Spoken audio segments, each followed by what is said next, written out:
এতদিনের পরিশ্রমের একটা সুফল এলো। কতটা আপনারা আগামী পথ চলাতে কতটা আশাবাদী?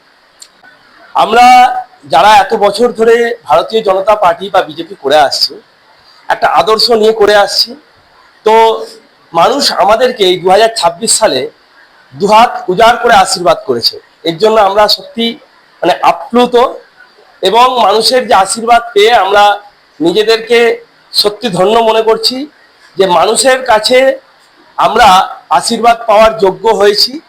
আজকে শুধুমাত্র আমাদের শিবপুর বিধানসভা নয়, সমগ্র পশ্চিমবঙ্গ জুড়ে পশ্চিমবঙ্গবাসী যেভাবে দুহাত উজাড় করে আশীর্বাদ দিয়েছে, আমরা আশাবাদী আগামী দিনে শুধুমাত্র 5 বছরের জন্য নয়, কম করে 25 বছরের জন্য পশ্চিমবঙ্গের মানুষ ভারতীয় জনতা পার্টিকে ক্ষমতায় রাখবে। এবং আমরা যারা ভারতীয় জনতা পার্টির কার্যকর্তারা আছি, আমরা মানুষের পাশে থেকে মানুষের সকল সমস্যায় তাদের পাশে থেকে তাদের যে পরিষেবা, যাতে বিধায়ক বলুন বা আগামী দিনে আমাদের কর্পোরেশন নির্বাচনের মাধ্যমে যে সকল কর্পোরেশনের নির্বাচিত প্রতিনিধিরা হবে, তাদের মাধ্যমে যাতে সব পরিষেবা মানুষের কাছে পৌঁছে দেওয়া সম্ভব হয়, আমরা ভারতীয় জনতা পার্টির প্রত্যেক কার্যকর্তা সেটা দায়িত্ববোধের সাথে সেটা লক্ষ্য রাখবো, এবং মানুষের সকল সুবিধা, সকল যে পরিষেবা, সেই পরিষেবা যাতে মানুষ পায় সেটা আমরা দেখার জন্য সচেষ্ট থাকবো। আচ্ছা, মানুষ কিন্তু একটা ব্যাপারে খুব নিশ্চিত, সেটা হচ্ছে তারা পরিষেবা চায়। পরিষেবা না পেলেই কিন্তু গদি উল্টে যাচ্ছে, এবং তার সঙ্গে মানুষ কিন্তু আর একটা জিনিস দেখা যাচ্ছে, ঔদ্ধত্য সহ্য করছে না। সেই জায়গায় দাঁড়িয়ে তুমি বলছি, তোমাদের দায়িত্ব কতটা বেড়ে গেল?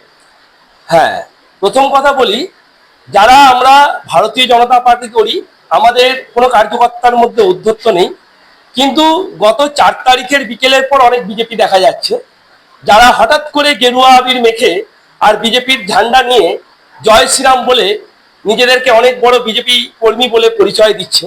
এবং কোথাও কোথাও এরকম কিছু কিছু ঘটনা বিক্ষিপ্তভাবে ঘটছে, যে কেউ কাউকে গিয়ে ধমকাচ্ছে, চমকাচ্ছে, কেউ কারো পার্টি অফিস দখল করছে।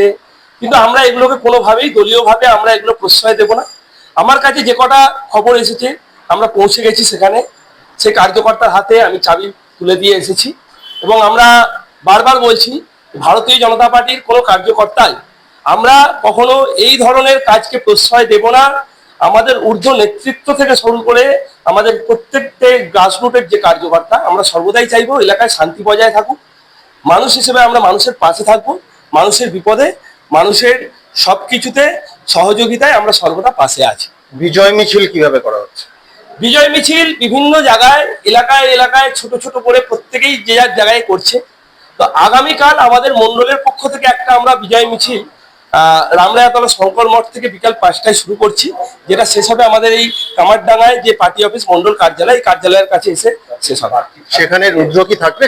বিধায়কজি এখন তো খুবই ব্যস্ত আছেন, এবং প্রত্যেক দিন কিছু না কিছু ওনার মিটিং শিডিউল তৈরি হচ্ছে। তো উনি এখন কোথায় থাকবেন আমরা এই মুহূর্তে বলতে পারছি না, কিন্তু আমরা প্রার্থী আমাদের বিধায়কজিকে আমরা আমন্ত্রণ জানিয়েছি, আজ অনুরোধ জানিয়েছি। এবার উনি যদি ওটাতে নাও থাকতে পারেন, আমাদের এখানে একটা কালকে স্টেজ করে ওনাকে একটা আমরা সম্বর্ধনার প্রোগ্রামের অ্যারেঞ্জ করেছি, ওটাতে উনি থাকবেন, কথা দিয়েছেন। আমার নাম পল্লব ছড়ি, আমি শিবপুর 3 নম্বর মন্ডলের ভারতীয় জনতা পার্টির সভাপতি। জয় শ্রী